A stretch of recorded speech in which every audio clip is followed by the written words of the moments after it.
After I gifted $10,000 at her baby shower, she laughed, "Nice empty envelope, you'll pay for the cake too." I made 2 calls and sent 1 email. The next day, 53 missed calls in panic. There are moments in life that shatter your perception, when you realize the people you love most can wield cruelty like a weapon. For me, it was at my sister's baby shower, where a single, innocent-looking envelope became the fuse for an explosion I'd been holding back for decades. That day, my family tried to publicly humiliate me over a cake I never agreed to buy, but they ended up setting me free. My name is Caleb, I'm 31. I'm the oldest kid, the designated driver, the one who knows where the spare keys are. In my family, I was always the responsible one, which eventually just meant I was the sponge. When someone needed to be floated until Friday, everyone looked at me. I work in finance, crunching the unglamorous numbers that keep trucks moving. My life is structured, predictable. I rent a simple 2-bedroom apartment, with a view of an alley and a stubborn plant that absolutely refuses to die. Then there's my sister, Tessa. She's 28, and frankly, the gravitational center of our family. Loud, funny, charismatic, she's got that easy sparkle that makes people believe checks will magically appear if she just smiles at the bank. Mom calls her our dreamer. Dad laughs and calls her a handful, but you can tell he's proud of every bit of that handful. I'm not jealous, not really. But I am tired. The baby shower for her first child was an event. Rented space, 5 kinds of iced tea, a cake that looked like a wedding dress, lavender napkins, and rose gold balloons that initially spelled baby, until one kept deflating, so it just read pay every 10 minutes. It felt less like a celebration and more like a prophecy. I hauled in sparkling water, then mini quiches, then duck-shaped favors. People kept telling me to just enjoy, then immediately handed me another task. I'm good at tasks. And I was good at keeping secrets. Just 2 days before, I'd wired Tessa $10,000. She and Nate, her fiancé, or boyfriend, depending on her social media post, were overwhelmed. "We didn't realize how much a baby costs," she'd said, as if inflation was a personal attack. I told her I'd help. I didn't tell anyone else. It was a gift. A quiet, no-strings-attached gesture. Or so I thought. Then came the moment for cards. Tessa picked up my plain white envelope, my handwriting on the front, and held it up like a trophy. "From my big brother," she sang. Mom clapped. Aunt Joy even took a photo. Tessa, with a flourish, slid a finger under the flap, opened it, glanced at the short, practical note I'd written, "For whatever you need, no strings," and then, loud enough for the whole room to quiet down, she announced, "Thanks for the empty envelope." Someone laughed. Someone else gasped. My heart stopped. I just blinked at her. She leaned in, voice low but teeth showing, a cruel glint in her eye. "You still need to cover the cake. It's on hold." I heard a few small sounds at once, the espresso machine from the cafe next door, a balloon tapping the ceiling, my own pulse doing frantic math. But above it all was her smile. That dazzling, self-satisfied smile that said, "I can say anything, and it will be fine." "It will be a bit empty," I managed to say, my voice steady, though inside, I was reeling. She shrugged, still smiling at the crowd. "I'm kidding," she sang to the room. Then, softer, to me, "Relax. You know how you are." She tapped the envelope against my chest like a prop. Cake. Mom was already talking over us, gushing about Tessa's chosen lilac theme. Dad winked at me. "You know your sister," he said, as if that explained the knife she just twisted. "Don't get sensitive." Nate, her fiancé, actually smirked, like he'd practiced it in a mirror. The women at the next table bent their heads together, humming with gossip. I swallowed. I put the envelope back in the stack, picked up a plate, and moved a few deviled eggs around like I was contemplating their fate. I didn't explain bank wires. I didn't list numbers. I didn't tell them about my savings, the spreadsheet, or the account I'd carefully created labeled Baby Tessa. I didn't even look at the cake table. "Caleb, can you grab ice?" someone called. "Sure," I said automatically. I spent the next half hour being useful. When I finally set the last drink tub down, Tessa drifted by, cheerful as a jingle. Don't forget cake pickup at 3. They need the card on file updated. I bobbled my head. Got it. I smiled. I kept smiling. I smiled while the photographer said one more for the 9th time. I smiled while Dad joked about grandpas and naps. I smiled while Mom told me to relax my jaw. I smiled while the balloons sagged, reading pay again, and no one even noticed. I didn't make any calls. No emails. Not yet. I just put on my jacket, stepped outside into the kind of chill that makes a person honest, and stood in a narrow strip of shade between the cafe and a brick wall until my pulse finally sounded like a human being again. Then I went back in, carried 2 more trays, and clapped when everyone else clapped. The first trigger had landed. I put it in my pocket and kept moving. People think blow-ups come out of nowhere. They don't. They live inside a long line of smaller things you let slide because confronting everyone would take your whole life.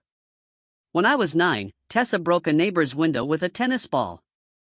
I apologized. Dad shook the neighbor's hand. Tessa got ice cream because she was just spirited. When I was 11, I lost a library book.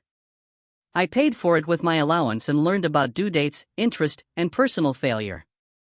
When Tessa was 15 and backed Dad's sedan into the mailbox, he just said, "Cars can be fixed."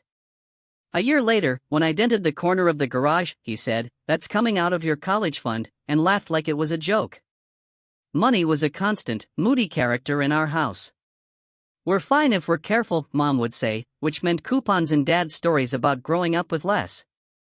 "We never asked anyone for help," he'd declare, which was mostly true, if you don't count how many times he asked me. By high school, I had a savings account, a debit card, and a calendar annotated with when everyone needed me to front something. Gas money for Tessa's practices, a deposit for a retreat. Dad forgot about the family cell plan just until the bonus hits. If I said no, there was talk of selfishness. If I said yes, it was absorbed into silence like a spill. In college, I came home one break to find I'd been volunteered as a backup guarantor for Tessa's apartment, temporarily, because we know you're responsible. I was 19. I didn't even see the paperwork. I just learned, as you learn such things, when a bill appeared with my name on it after a roommate moved out. "You're good with this stuff," Mom said, handing me a pen. After graduation, I moved back home for a year to save. "Pay what you can," Mom said, which quickly turned into a spreadsheet taped to the fridge with my name next to rent, electric, and grocery supplement. Tessa, then 21, contributed vibes and the occasional bar of artisan soap gifted by a friend. "She's figuring it out," Dad said. "She's got potential." I apparently had the potential to pay bills. I got the logistics job, my own place, and thought distance would finally rewrite the pattern. It didn't. The asks just arrived at new angles. Tessa needed a bridge loan for a yoga training. It's basically a certification. "You invest in me now, and we'll both benefit." Then for a ring upgrade. Nate's idea. He wants it to be special, and he's tight right now. Then for a miracle skincare line she was reselling. Just help with the starter kit. "We'll be rolling in it, promise." I grew fluent in a language where just until Friday meant forget about it. Even when Tessa earned money, it slipped through her fingers like water. Once, she called from a boutique, whispering, "This dress is on sale from $300 to $120, and I have a networking event. Can you spot me?" I said no. 2 hours later, she sent a photo from the event, wearing the dress. Mom texted me later, "Your sister feels unsupported lately. We have to uplift each other." I stared at the ceiling until the light fixture became a metaphor. There was never one big betrayal with Mom and Dad either, just a pile of little manipulations, arranged into furniture. Mom's favorite was, "Your father worries." Dad's was, "Just be a good son." They weren't cartoon villains. They were normal people who found a quiet vein and kept tapping it, because it kept bleeding. When Tessa announced her pregnancy, I was genuinely happy. She called me first. "You're going to be an uncle," she whispered from her bathroom floor. I sank onto my own kitchen floor and felt the world rearrange into something softer. We cried for the same reason. For a week, I Venmo'd her for pickles and ginger ale and Uber rides to appointments because she felt dizzy. It felt good to say yes, when yes felt like care, not debt. Then the registry went up. It was more of a spreadsheet than a registry. It had tabs: stroller, nursery, birth doula, postpartum meals, photographer, 4th trimester recharge, baby moon part 2. Nothing fancy, it claimed. The top cell read, target goal, $38,000, with a little fireworks emoji. I didn't know you could budget emotions that way. The group chat exploded. Mom, our girl deserves the world. Nate, we got this, team. Aunt Joy, I can get balloons. Dad, what's a 4th trimester recharge? I sent 2 things right away that I wanted to give regardless: a year of diapers and a 6-month meal plan from a local service that delivers actual food. Practical, not performative. Tessa sent 3 pink hearts and you're the best. Then, she texted privately, asking if I could also handle the venue deposit because Mom got overwhelmed with choices. It was $1,200. I paid it. I didn't tell anyone. I told myself it was my way of avoiding chaos. A week later, she asked if I could front the doula retainer because insurance is being weird and it's time sensitive. It was $2,500. I asked for an invoice.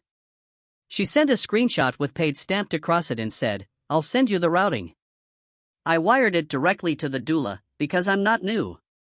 Then came the $10,000 ask.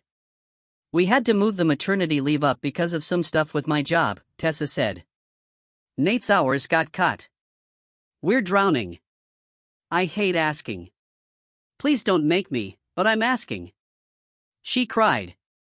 I stared at my budget, at the line labeled house down payment spring, and felt an ache I didn't want to examine. I said yes.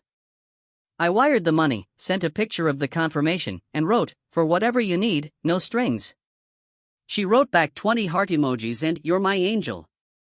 A week later, at the shower, she held up my envelope and said, "Thanks for the empty envelope," and then told me to cover the cake. People laughed. "He's so serious," someone said. "He'll survive," someone else murmured. Mom leaned over to an aunt and said, "He just needs to loosen up." I pretended none of it was a stone thrown directly at my chest. After the cake comment, Tessa texted me from across the room, "Pick up 3 p.m. balance $820. They said your card declined." Then a winking face emoji. I hadn't given the cake place my card. I hadn't agreed to buy the cake. I stared at the message until the letters looked like lies. I walked to the bathroom and sat on the closed toilet lid, looking at myself in the mirror. I looked like someone who could be counted on. I looked like a person with a wallet and a calm face and a necktie I'd bought on sale in 3 colors, because I'm practical. I looked like an ATM with a heartbeat. I scrolled through my texts. There it was, a month earlier: venue deposit. Doula retainer. Last second chair upgrade. Photographer charges extra for raw files. Can you just? The asks didn't feel like asks anymore. They felt like an order history. I didn't call anyone from that bathroom. I washed my hands and went back out and moved chairs. When the party ended, I loaded decorations into my trunk while Mom told me how hilarious Tessa had been. Nate slapped my shoulder and said, "We couldn't do this without you." He meant it as a thank you. It felt like a diagnosis. That night, I drove home with the radio off. The city moved like it always does. I could feel the decision forming, the way a storm forms on a map, pressure dropping, lines tightening. I sat at my kitchen table, opened my laptop, and found a folder I'd never named but had always had. It was called Lines. Inside were 3 documents I'd once written in a fit of clarity and then ignored: family loans terms, gifts policy for me, and things I won't do again. I read them like they were news. Then I texted my friend Mara, an attorney, who once told me, "You're allowed to be decent and have a spine." She wrote back, "You busy tonight?" I wrote, "No." She wrote, "Come by at 8. Bring receipts." Literal and figurative. Mara's office looks like a habit, neat stacks, good pens, one framed photo of her dog wearing a tie. She poured me water and said, "Tell me without apologizing." I tried. I failed. I apologized. She raised an eyebrow, and I got to the point. I showed her the wires, the $1,200 venue deposit, the $2,500 doula retainer, the $10,000 personal gift. I showed her the diaper subscription and the meal plan confirmation, and the text that said card declined for a cake I'd never agreed to buy. I even showed her that empty envelope line in a screenshot captured by a cousin for Instagram stories, with a laughing emoji sticker floating over my face. Mara read, then leaned back. "Okay," she said. "You gave a gift. You paid vendors directly for 2 items. You're not asking to claw those back because you meant them. But you are done being conscripted." "Yes," I said. She tapped her pen. "You also told me earlier about the times they've used your name for accounts.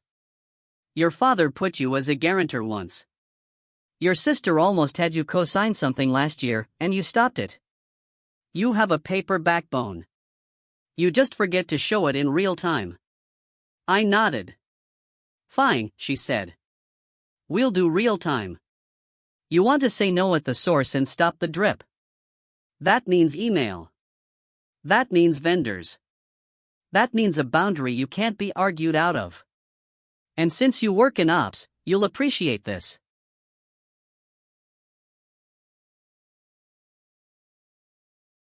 We're going to document." She dictated while I typed a short statement I could send to any vendor Tessa or Mom had told that Caleb is handling payment. It read, "Hello, I'm writing to clarify that I am not responsible for any remaining balance for service on date for client. I will not be providing payment information, and any prior assumptions to the contrary were made without my consent. Please remove my name as a guarantor/bill to contact. Thank you." No commentary, she said. No backstory. Vendors don't care about feelings. They care about who's paying.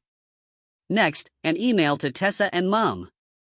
Going forward, I won't be covering additional costs for the shower, birth, or related events.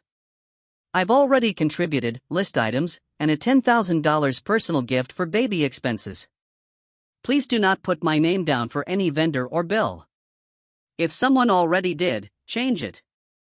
Mara watched me breathe. Expect rage, she said. Expect drama. Expect to drive by at your door. Also, expect relief. Not theirs. Yours. What about the cake? I asked, almost joking. Now you're funny, she said. Send the vendor note. What about the doula and venue I already paid? I asked. Do I tell them not to contact me? Yes.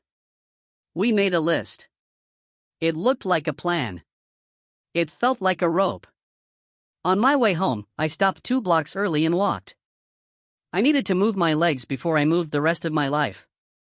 When I got to my building, I took the stairs. At my kitchen table, I opened a new email, took a breath, and copied the first template to the cake place. Then the photographer. Then the chair rental company. Then the florist someone had looped me into without my knowledge. Then the venue, just to reiterate, deposit paid, balance, not my problem. I sent the vendor notes.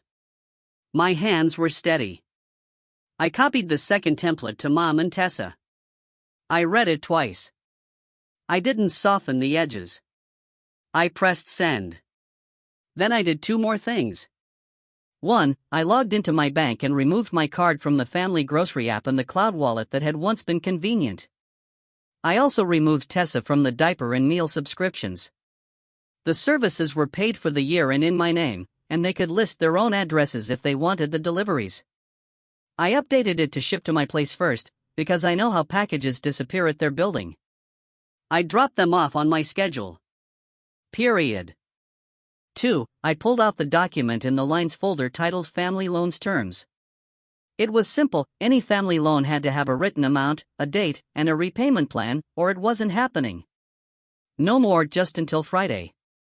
The next time anyone asked me for money, I'd send that PDF and wait. I attached it to a new email to myself, CC'd my future self, and labeled it, "Use this." I sat back. The apartment was quiet. Outside, a siren wailed, then stopped. I washed a mug I hadn't dirted. My phone buzzed. Tessa. Incoming. LOL. If this is about the envelope, I was obviously joking. Then you need therapy for your control issues. Then, send the cake money and stop being weird. I didn't reply. 10 minutes later, Mom, you're making her heart race. Mom, I don't know what you sent to vendors, but they're emailing me. Call me now. Mom, cake cancelled. Mom, don't you dare ruin this. Ruin what? I said to my kitchen. Your unlimited card? The phone rang and rang. Alex, my neighbor, not my husband, I live alone, texted, everything okay? Heard a sprint of buzzing. I wrote back, family. I'm fine. He sent a thumbs up and a ramen emoji. I ate cereal out of a measuring cup and watched a show with subtitles, because noise felt like a lot. At 11:07 p.m., I sent a final email to Mara. Confirmed. Proceed as discussed. It wasn't dramatic. It was administrative. She replied, proud of you. Sleep. I slept in pieces. In the morning, I had 53 missed calls, 19 voicemails, and one text from Tessa at 2:14 a.m. Again, LOL. If this is about yesterday, I was obviously joking, followed by a crying laughing emoji and a heart. At 8:03 a.m., there was a knock on my door. I didn't open it. Whoever it was knocked again, then texted, Mom, open the door. Dad, let us in. Tessa, are you serious? I put on coffee, sat at the table, and looked at the clock, 8:06. Work in 54 minutes. I listened to my own breath and not the door. The knock stopped. My phone buzzed. Aunt Joy, your mother is crying. You scared the vendors. This is tacky. Uncle Ray, call your father. Nate, bro, be reasonable. Cousin Lena, the only one who ever asks if I'm okay, do you need a place to hide or snacks? Also, Tessa is posting a lot. I opened Instagram against my better judgment. Tessa had posted a story, a black screen with text, imagine ruining your sister's baby shower over cake. Some people are sick. The next slide was a boomerang of a champagne cork popping at the shower, with the captions, memories. And we still had fun, and haters gonna hate. My face hovered in the corner of one frame, blurred. I put down my phone. I wrote 3 sticky notes and stuck them to my laptop. Do not defend facts that don't need defending. No phone calls. Email only. You are allowed to hang up. At 9 o'clock, I logged into work. For an hour, I answered emails about pallet counts and a vendor who kept calling our AP contact babe. The normalness felt like a weighted blanket. At 10:15, my boss slacked me. Everything good? I wrote, family stuff. I'm drawing a line. He wrote back a rock emoji. I laughed out loud. At lunch, I called Grandpa. He's the only one who talks like a person when money shows up. He listened while I told him the short version. I'm sorry they made a mess, he said. Did you do anything you can't live with? No, I said. Then don't. He cleared his throat. You know your grandmother, God rest her, used to put cash in coffee cans. Labeled them, roof, food, fun. She used to say, if someone steals a can, that's on them, but don't keep the cans on the porch. You've been keeping your cans on the porch, son. I moved them, I said. Good, he said. Eat lunch. At 2 o'clock, Mara emailed me copies of the vendor replies. The cake place, thanks for the clarification. Balance has been reassigned. The photographer removed you as bill to. No problem. The chair company, understood. We'll need another card today to avoid cancellation. The doula, congratulations to your family. Your retainer remains applied. We will communicate only with the birthing client. The florist, we've updated the file. The venue, deposit paid. Balance due by end of day from client of record. Failure to pay will result in downgrade to the smaller room per contract. It read like a weather report changing. At 3:12, Mom left me a voicemail, voice raw, I don't recognize you. Your sister is 8 months pregnant, and you're making her cry. You think you're better because you have money. You get off on control. Click. At 3:14, Tessa, they downgraded our room because you scared them. You are evil. At 3:15, Tessa, I hope you never have kids. At 3:20, Tessa, what do you even do with your life besides hoard it? At 4 o'clock, I wrote 2 emails. One to Mom and Dad, I won't discuss this by phone. I'm not responsible for the shower costs you agreed to with vendors. I've already contributed diapers for a year, a 6-month meal plan, the venue deposit, the doula retainer, and a $10,000 personal gift for the baby.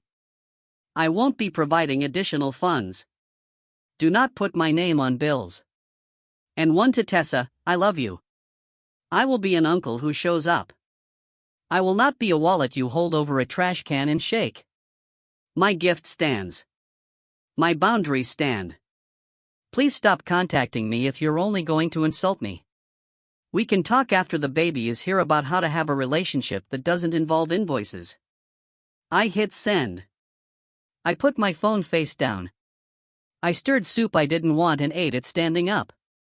That night, Dad texted a photo of the smaller room with a comment, proud of your choices? I typed and deleted a dozen times. Then I responded with my new script, I won't discuss money by text. He wrote back, it's not about money, it's about family. I didn't reply. 10 seconds later, you're throwing away your sister. I powered off my phone. The weekend was quiet in a way that made my skin itch. I cleaned my car. I shredded a stack of pre-approved credit offers, like the act itself was a ritual. I took a long walk and saw 3 dogs, 2 kids in Spider-Man shirts, and one hand-lettered sign outside a church that read, let your yes be yes and your no be no. I laughed, like I'd been caught copying. On Sunday afternoon, Aunt Joy sent a long message about Grace and Grace again and how we don't sue each other, which I ignored because no one had used the word yet except family in their own heads. Tessa posted a photo of her bump with a caption about keeping my circle small. The comments were a mess. I did not read them. Monday morning, Mara emailed, anything further from them? I wrote, just noise. She wrote, good noise dies if you don't clap. I taped that above my desk, too. By Thursday, the texts had slowed to a trickle. A cousin sent me a photo of newborn onesies and wrote, pick this one or this one for your present to bring to the hospital. I chose one with tiny moons. I picked by myself. I didn't send a link for someone else to choose. At the end of the week, the chair company texted my sister's number. Tessa forwarded me a screenshot without comment, balance still unpaid. Reservation will be released. 2 hours later, Mom posted a story of herself piping frosting onto a Costco sheet cake. Caption, real moms make it work. I put my phone down and watered the plant that refuses to die. It looked better than it has in years. 6 weeks later, the baby arrived. Nate's text was simple, she's here. 7 pounds, 4 ounces. No ask, no bill. At the hospital, Tessa cried. I was mean, she whispered. You were, I said. And I was clear. I'll show up with love, not card numbers. Mom hovered. Dad lingered. Nate smiled. No one said cake. Watching the baby breathe, I knew boundary and love can fit in one room. At home, I wrote my new rules. No money I won't see again. No bills I didn't open. No peacekeeping is love. I framed them with one more, family is not a bank.